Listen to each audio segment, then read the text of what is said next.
Good morning and hi, Thursday morning. Hi, Joe, if you're there. Joe is a person who attends. I was speaking at breakfast. She attends these classes sometimes, these sits and questions. But she lives over in the United States, in Alabama. Okay, so marvelous to think. It moves me quite a lot, actually, this idea, because so much of practice that people do involves universal considerations like love or friendship or peace or determination or courage. This is something that belongs to all people. So when you do, you work with symbol or you generate ideas in practice, then often you wish them to the world, or you imagine yourself offering them to the world or sharing them. At every Wong Kur, they remind you that this is given to you for the sake of all life, and that I should imagine I'm taking it for the sake of all life. So all life is in a way the virtual world, isn't it? I mean, you know, there's, what is it, 7.5 billion of us now? But I only know virtually, in so many ways. So it's good. Thursday mornings, we have practice on Tuesdays and Thursdays, and very soon those sessions are set to increase. That is, there'll be more of them. So keep tuned for that. Okay, on Thursdays, I come a half hour early to respond to questions that have arisen out of people's practice. When I say out of people's practice, I don't mean in their practice. I mean just thinking about practice and the place of Dharma in the world, the place of depth psychology or ecology or social health, anything that contributes to a more peaceful, fair world. When I say people's questions related to practice, I mean that in the context of wanting that, of aspiring to that, and supported by the practices one is doing, questions naturally arise, interests naturally arise, and these aren't questions to be cleared up so much as they're explorations on the path. So there are 3 before me, and so I guess I should start. First one is, could you please talk about your experience teaching mindfulness in the Western mental health system? Okay.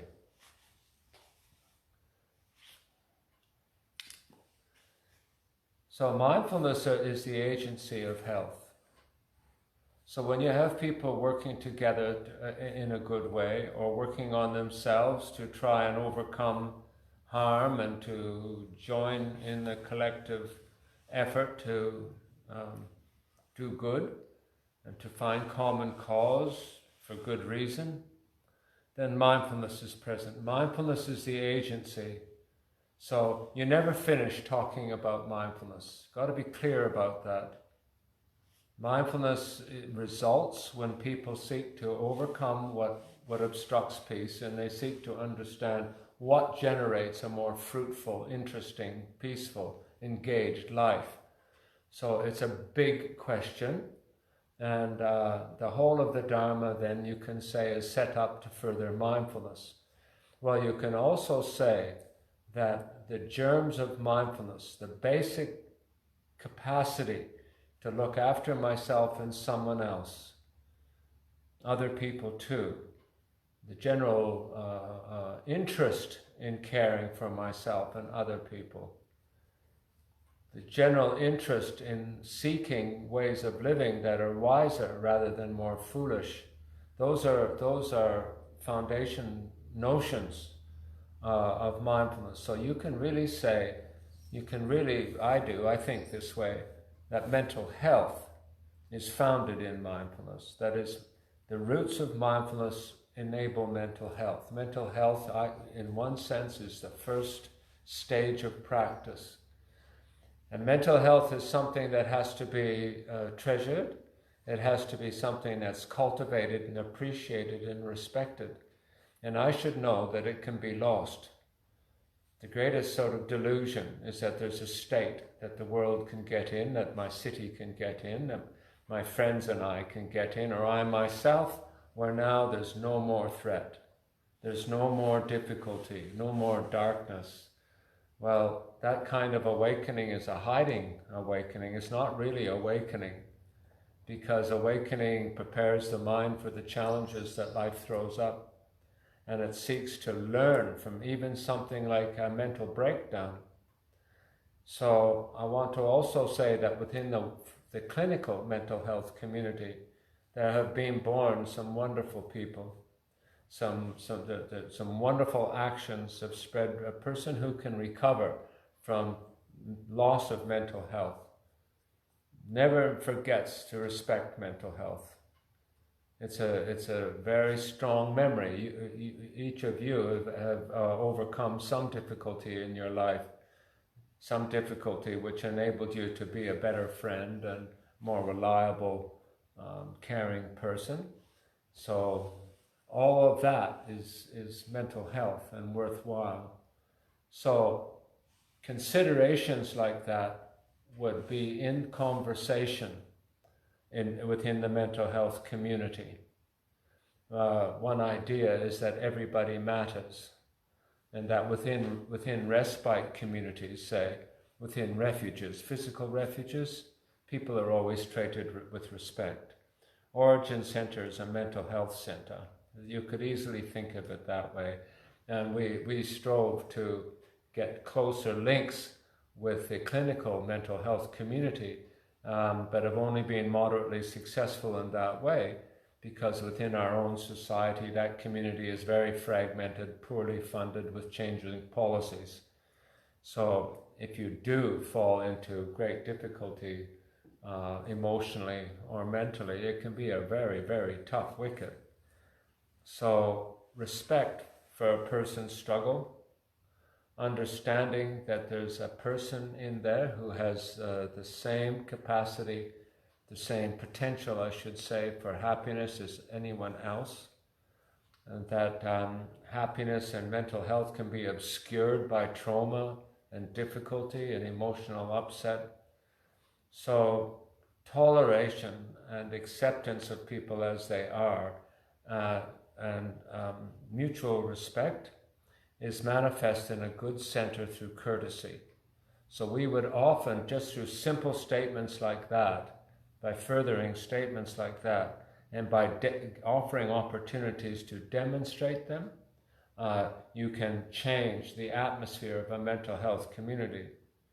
So at the ones I've been involved in, just like here at Origins, food, and the gracious serving of food, and the setting of the table, and the offering of thanksgiving and so on were standard practices. Tending other creatures like plants and gardens, they can be very, very, very useful when it comes to establishing mindfulness. Mindfulness isn't just sitting. Let's say a person is really disrupted emotionally, and they're finding it very difficult to focus or to maintain equanimity. Their mind is running all over like a wild horse and dragging them with it. Then to make such a person sit still and pay attention to their bodily formations can actually put them in hospital rather than keep them out of hospital. So working within the mental health, I think the question implies the clinical mental health community. We're all in the mental health community. I have to accept, I have to acknowledge that, or understand that, or at least agree to think about that. We would so we would find many ways to do that. When a person says grace, say before a meal, or they express thanksgiving, there's a little moment there where everyone is together, focused on gratitude, on the benefit of life, And at the table, people are taught to consider someone else before grabbing food for themselves. Now, if that sounds for childish, well, that's fair enough. It should be learned as children, but that doesn't mean it isn't continued into adulthood or that it doesn't have power. So we try to teach habits which encourage fellowship, which encourage friendship. And we try to help people see their ailment as an ailment, not as themselves. That's a big mistake that people often make. And something is going wrong, some disruption in life. And they've only identified it as their problem in their circumstance and find it difficult to approach it as a problem that other people have too, or as a human problem. But when I get something into that perspective, it's much easier to take responsibility than when it's all on myself. So the formal practice of mindfulness for a person who does have a fair degree of balance and emotional integrity and stability, then the tools that we use, that you can use then, can all be expressed in micro ways. So generally in the mental health community, I'll just say that as a general principle, we look to express these big issues in very small, perceivable ways. So, for example, another one would be in refuges or respite centers I've worked in. You're not allowed to rubbish anyone. You're not allowed to attack them. That's the same thing here. And if that ever happens, then it isn't that the person is, made to go, becomes unfriendly or doesn't belong anymore. But it means there has to be a way to acknowledge that that happened and that it needs recovery. So very often there's distance that happens for a while.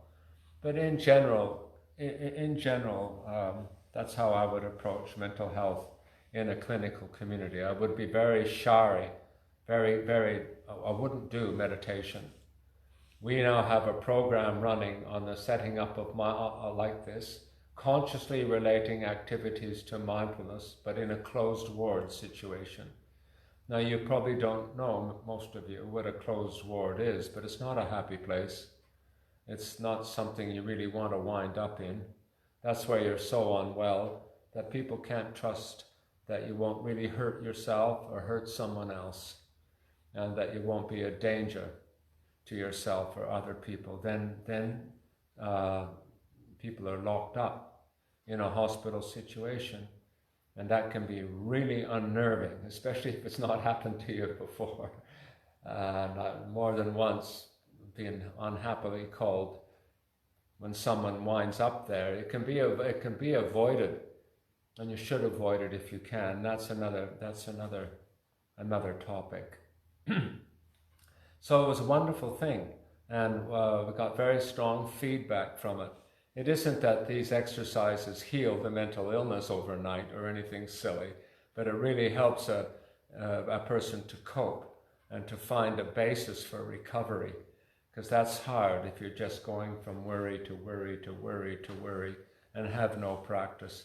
Probably the most common practice in a formal sense that's happened in the mental health community for me are these, and beads.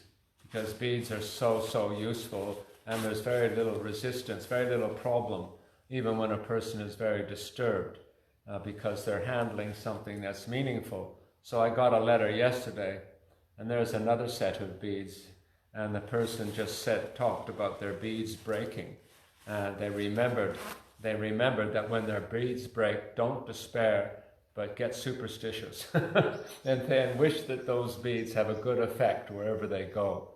Wish them well, and think, well, it broke because I'm using it. And you pick up the beads that you can recover, and we put them together with other beads and make a new mala.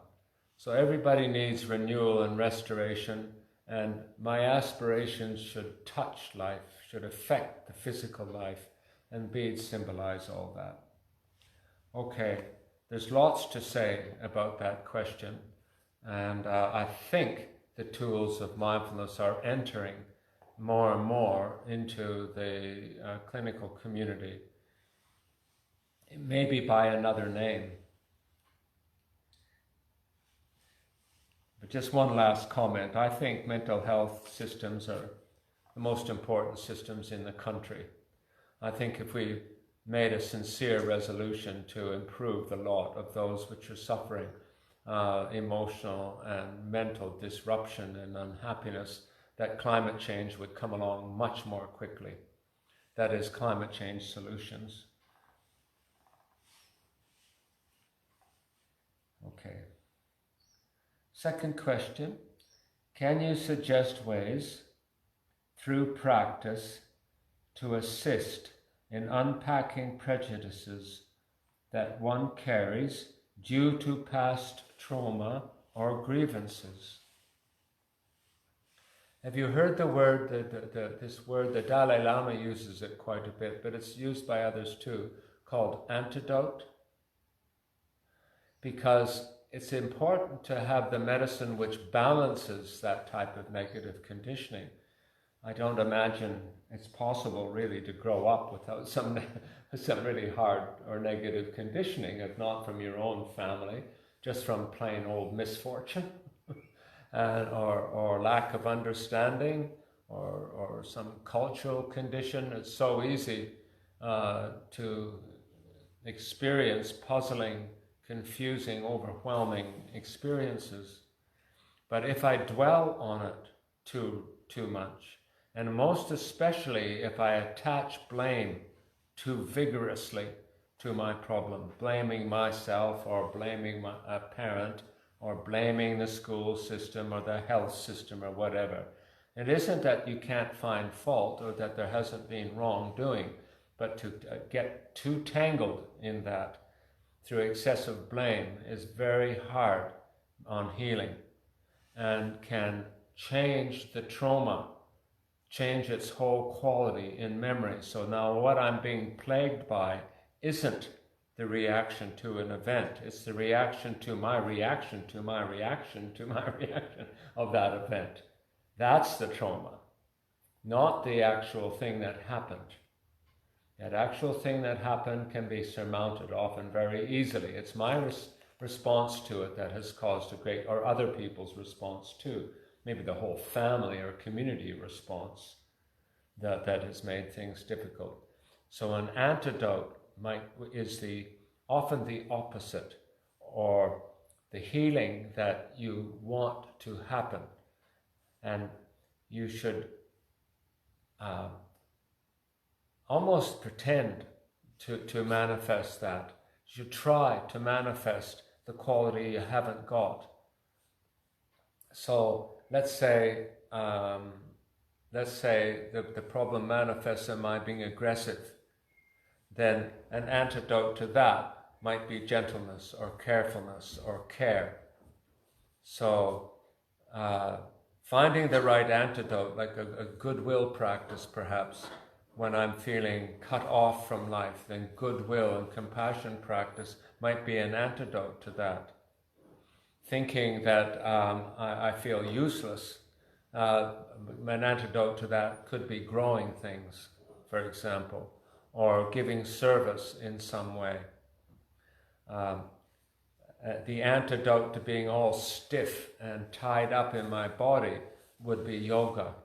So knowing what it is that balances, that I seek, is a great way is a very important element to overcoming trauma. Another is to, of course, with mindfulness practice, is to learn and calm the formations or the habits that are associated with that trauma. And you do that first in practice. You often learn that in formal practice by recalling, by remembering the trauma or the condition that you want to heal. And then identifying the reactive state that happens when I think about that. And where that's located in the body, what kind of energy there is there. And learning that state through touching the memory of it. But my motive is to calm it. Calming often means carrying it more gracefully. That's often the first stage. Being more accepting, being less impatient with it, as if it were someone else that you were trying to heal. And indeed, there's much to that analog, I think. You waken up the Lama, you find the inner healer, the one who can practice, and that one can tolerate the memory of the trauma much, much, much more than the person who's dwelling on the effect of it, that's caught in the effect of it. That's almost by definition. So just finding that there's a balanced voice, and that there's, even for minutes at a time, that there's a state where you can handle difficult things more readily, where you can accept that they exist, where you can try to calm the formations associated with them. So learning how to carry something, how to contain something, learning how to call it what it is without going on and explaining to oneself or having a whole diatribe happen in the mind. So fear, fear, lonely, lonely, harsh, harsh. So I touch the memory and calm myself in relation to it. You're better to keep it simple like that, really simple like that, and reduce the amount of time that you spend worrying and thinking about that. So one of the more powerful traditional tools for doing that is repeating a teaching, which is an antidote, which encourages you and supports you. Those sayings, those teachings, those words and ideas, when you repeat them like that, are from a tradition called mantra. Mantra is where you take words and thoughts and you actively and creatively condition them or arrange them, even design them so that they're compact and meaningful to you.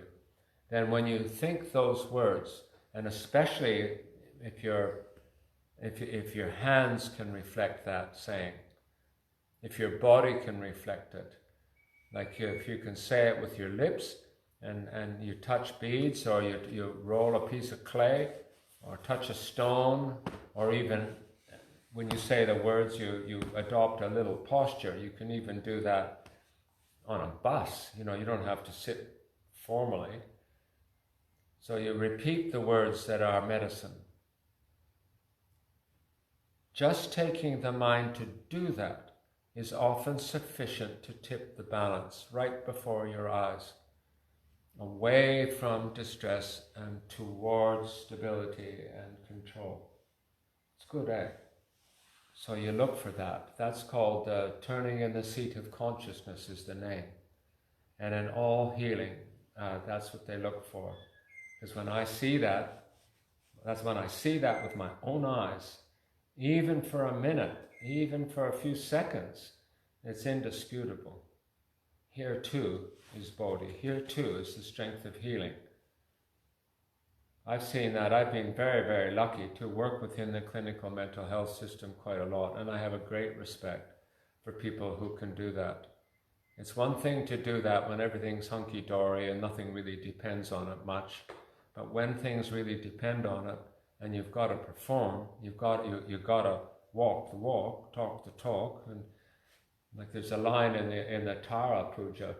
That's puja is a group of sayings, like a teaching in verse form, and you memorize it and you chant it, and the proof being I change the way I act, the puja says, when I'm called upon to care. So that's when the teaching shows. When I've got to support myself because I'm falling apart, or someone else, I've got to remain calm because all around me people are getting distressed and the situation is fractured, then that's the test of the teaching. Okay.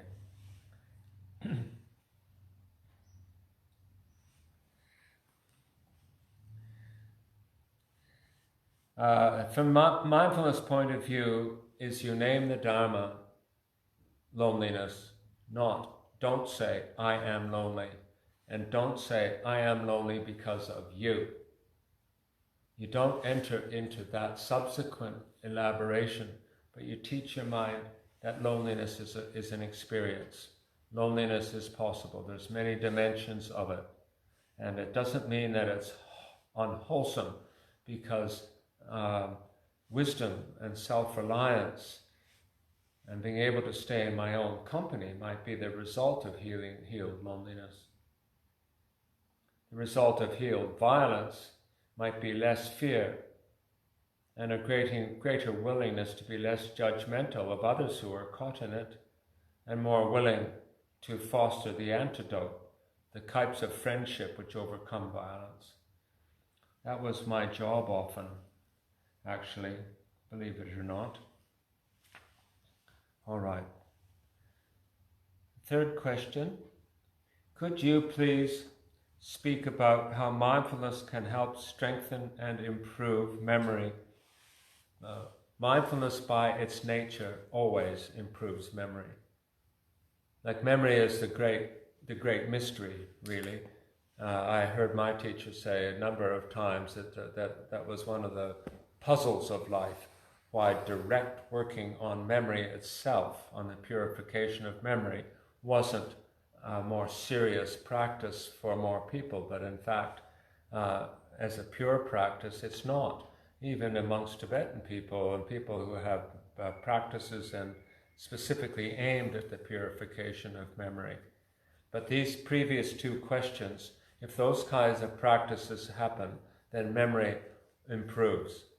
If you want to recall something or investigate something that you haven't, you express the wish at the beginning of practice, sometimes during respect, but at any time in practice, at any stage, whether it's in posture or scanning and calming or in the middle of doing mantra or so on, but it comes on you, this wish to remember something, this wish to be clear about what happens, to have a clearer view, to participate in memory with greater clarity.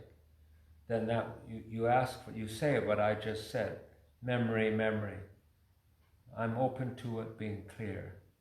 May memory clarify. May my own hopes and fears not be in the way. So that's one. There is a practice, a whole practice devoted to that. It's called Vajrasattva. And that's or diamond-like being, or clarity about the nature of one's own being. And the purpose is to clarify memory. When Buddha was asked that question, his answer was a bit devastating. He said, well, you start by remembering this morning, and then you go to yesterday's supper. Then you go back, stage by stage by stage, and you try to remember. That was the exercise that he created. You try to remember the first part of the day, and then you try to remember yesterday, and you go back like that. Try to have the sense of life becoming one thing affecting another. There are many practices that are related to that. The most famous one is Vajrasattva. There's very few books on it. But one of them is called The Art of Memory. Art of Memory by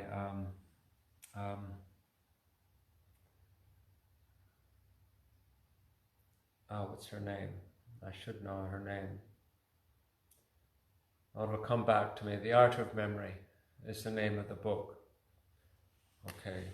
It was one of the great practices and considered one of the most important practices, the purification of memory, the willingness to be open to new understanding from memory, to let memory speak without getting tangled in it, to think of it not as a barcode, not just as a rewind. Memory is active, always interactive, so getting a clear picture of it comes through memory. So a bit more humility before memory sometimes. Meditation on water is often related to the wish to open memory. So I'd rather speak about practice and memory a little bit privately if it's your question and you really do want to pursue that. Then there are practices which you can do. But to really do it, you need to have a pretty good foundation in mindfulness and have to be pretty good at prioritizing a calm, clear curiosity over the reactions to the memories you're trying to stir up. Okay. Thank you. I think that finishes our half hour. So I'm going to ask Timbo, please, if he would blow the conch. Would you mind, Timbo? Sure. Thanks. Then we'll have some sits. Thanks, kid.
Thank you. Love hearing that conch, eh?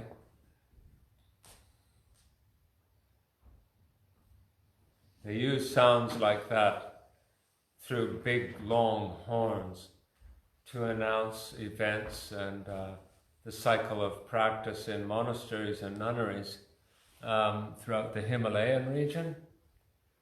And these or like the Swiss alpine horn. So Timbo can blow it well. It's nice to hear.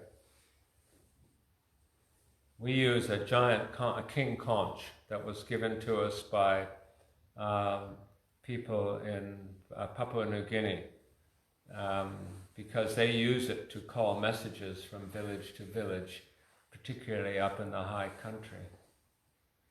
All right then. There was a question earlier about memory, and I guess you could say that treasured objects, especially objects which relate to your welfare, like to your creative power and to one's aspirations, or objects that relate very well to one's security, one's say to love and security and safety, community. If you have objects like that and you use them, then that's a constant reminder of the values that can be embedded consciously in memory. Purifying memory means you weaken the harmful effects of memory, the traumatizing effects of memory, and you just replace that with acceptance and with the emphasis on the healing possibilities in memory, and that nearly always involves some positive energies and some positive symbols and some positive associations. Okay, so that I only say that because the conch is one. This is one. Every time I lift this, I think, oh, I remember. This bell is made out, it's Western, the recipe. It's far as I know. The tradition is French. And this type of bell, this bottom part of the bell was on boats because the tone of the bell was considered to cut through fog and the noise of engines and so on quite well. But the handle is from Northern Asia, and it means taking hold of energy, like channeling energy in a good way. So this is the good channeling of energy, the seeking of insight. This is a symbol. This is a symbol for the power of the meaning of sound. So take care, watch out, or be ready. Something like this. So since I know what it means, it might just conjure up very quickly associated thoughts that have to do with the union of East and West. So it's a valuable thing. If I ring that to start my practice, then I realize it makes me think without getting intellectual about it, just touch in a split second, think that's right, this teaching we have is a union teaching. It's not, doesn't belong in any one region of the world or to any one group of people in the world. Our effort is to awaken interest in global wisdom culture, and the vessels that we use, the particular practices we use, are windows on that culture. They're avenues into the culture. Okay. All right. So let's do a sit together, shall we?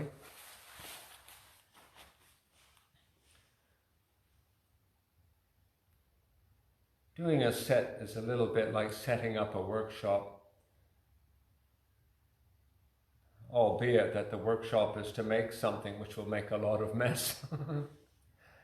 And everything will become used and spread out over the workshop. Mindfulness is like knowing where things are or getting organized.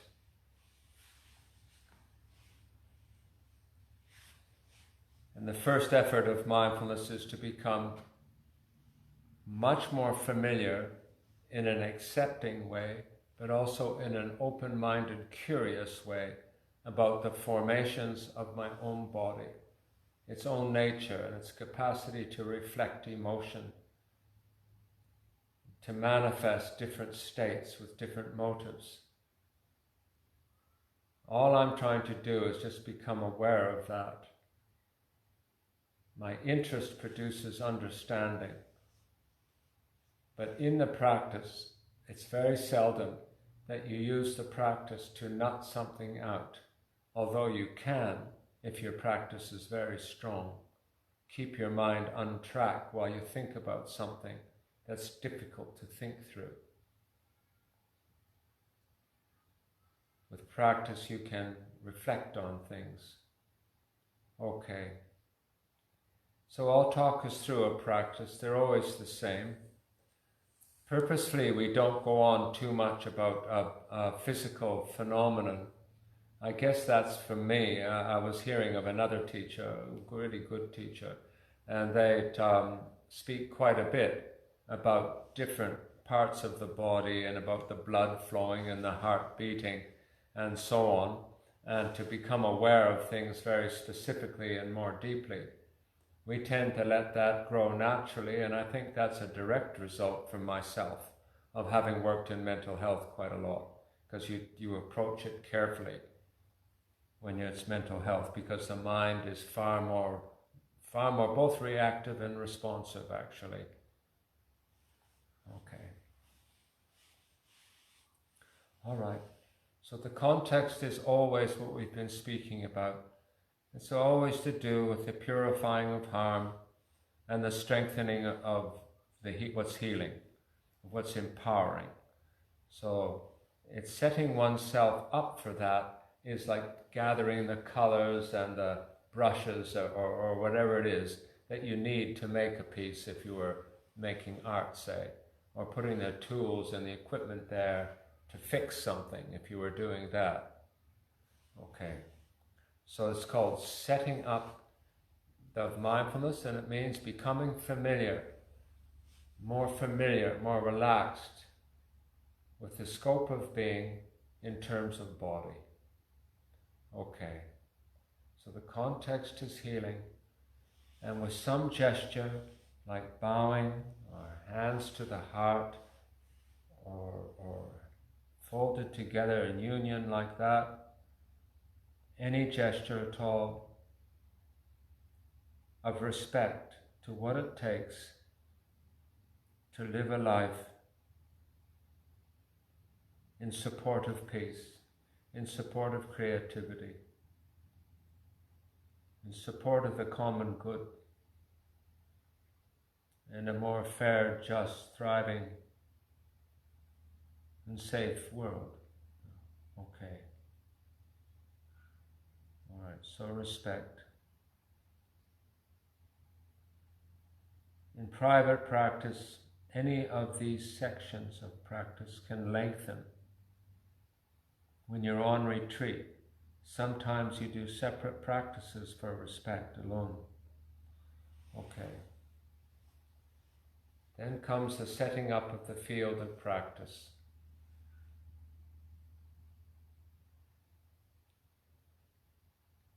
Which for us here is posture. Posture means the lived experience, holistic experience, body, speech, and mind. It means the whole being.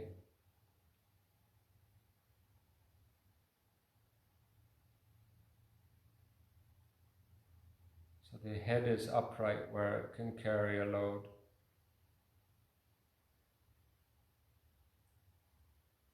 The position of the head doesn't cause problems.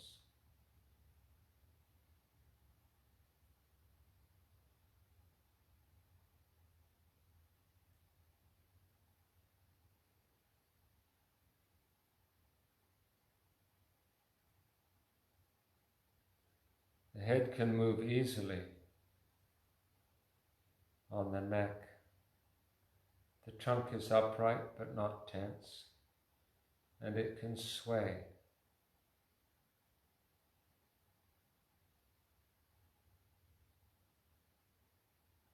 If you're new to practice, this stage really matters. You get it right, respect, and the setting up of posture, and you've got the foundation.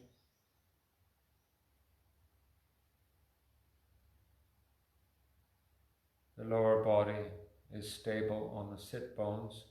If you're in a chair, your feet are square flat on the floor. Thighs and lower leg are at right angles.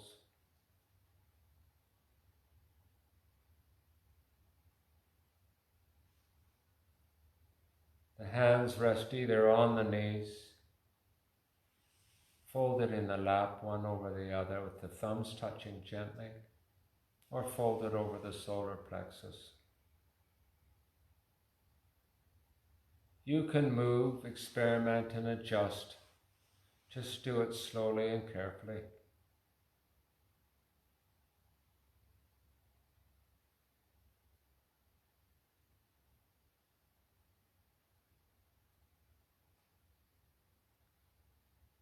So having set up posture, you take your awareness within.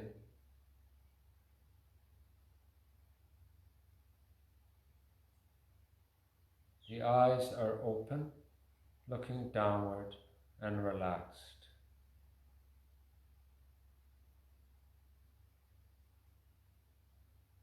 So you scan through the body now, calming any tension.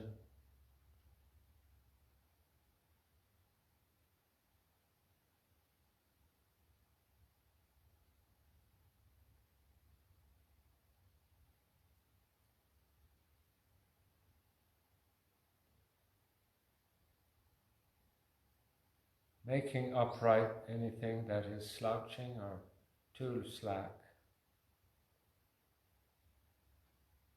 They say poised and relaxed.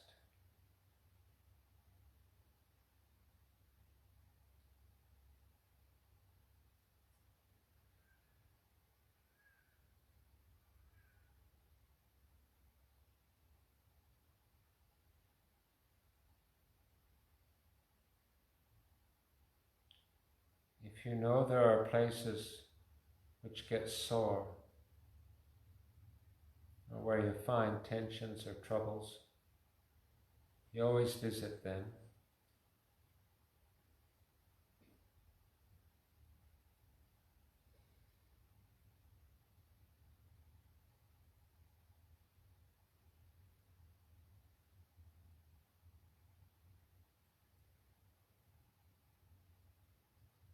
With very small movements, you can check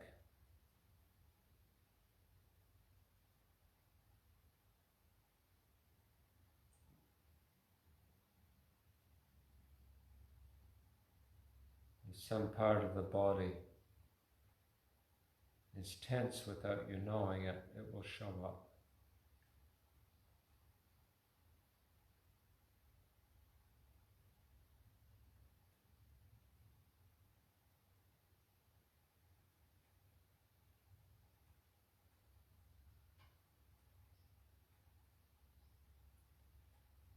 Gradually, awareness has filled the whole body, right to the soles of the feet.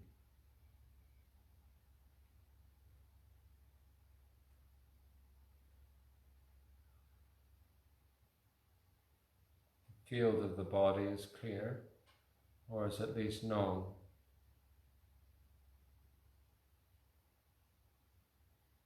So that's called whole body. Then you adjust the attention itself.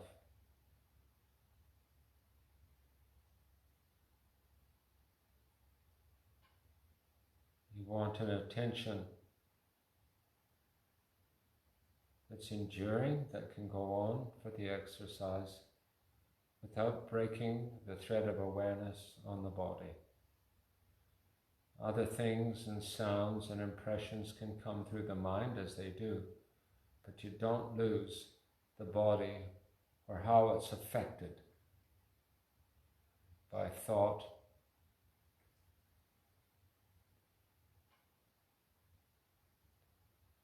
or some tension.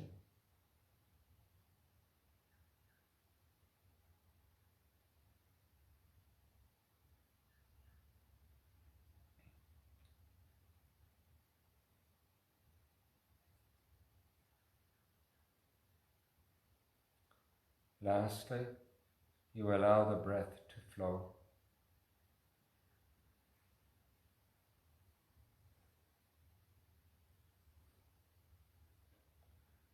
Okay, 8 more minutes.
Last comes the dedication of practice, which is comforting. Life goes on, starts in the past with goodwill and good intent, offering a life, offering to practice. Okay.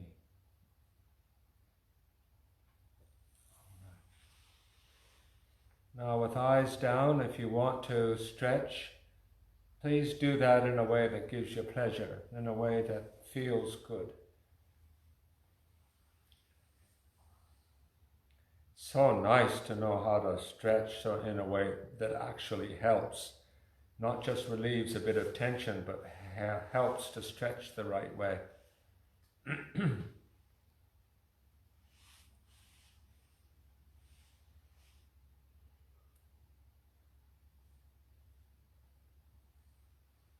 Okay. Here in Bailing Up, there's a new bodywork class starting. It's quite encouraging, really. There's different people teach bodywork.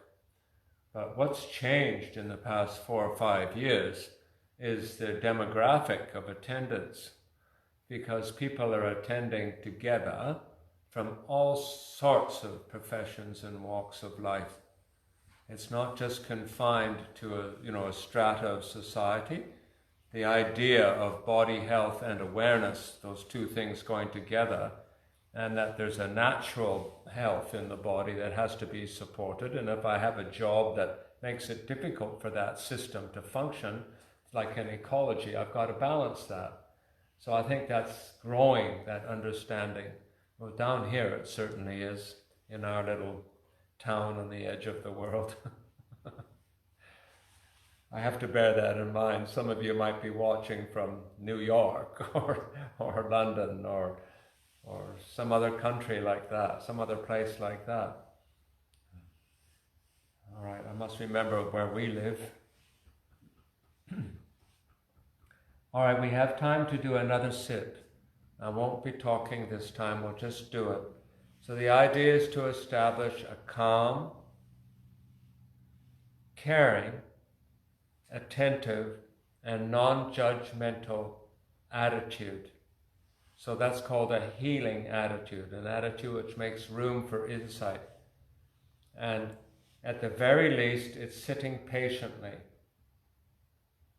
within the frame and keeping a thread of awareness with that patience on what's going on. Of course, there's lots of thoughts, but I don't lose track of the physical, the sensational, and the feeling aspect. Okay. All right.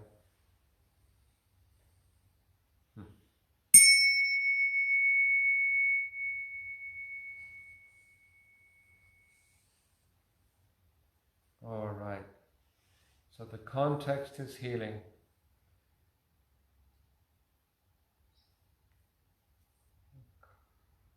Okay. So respect to that. Respect to life's opportunities and obstacles both. To the blessings and to the struggles both. So respect to the teachings in my own practice and the practice of others. Okay. Setting yourself up. First posture, then scanning from the top of the head to the soles of the feet until the whole body is in awareness. Then you adjust the attention so that it's more sustainable and can keep an eye on the body, on the experience. And last of all, if you can, you ensure that the breath is flowing. All right, this is a 10-minute practice.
a dedication tree, sometimes people use.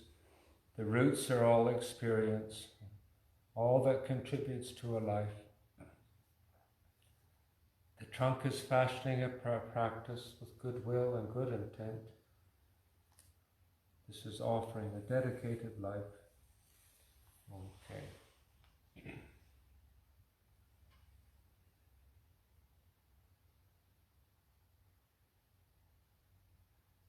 Okay. Different schools think differently about the gestures that we use. I've always found them very helpful, and I've found that when people accept some kind of gesture, some kind of action, outer action, in support of their inner intent, that their intent becomes more powerful, more effective. All right, okay. Time to go again. We'll see you on Tuesday.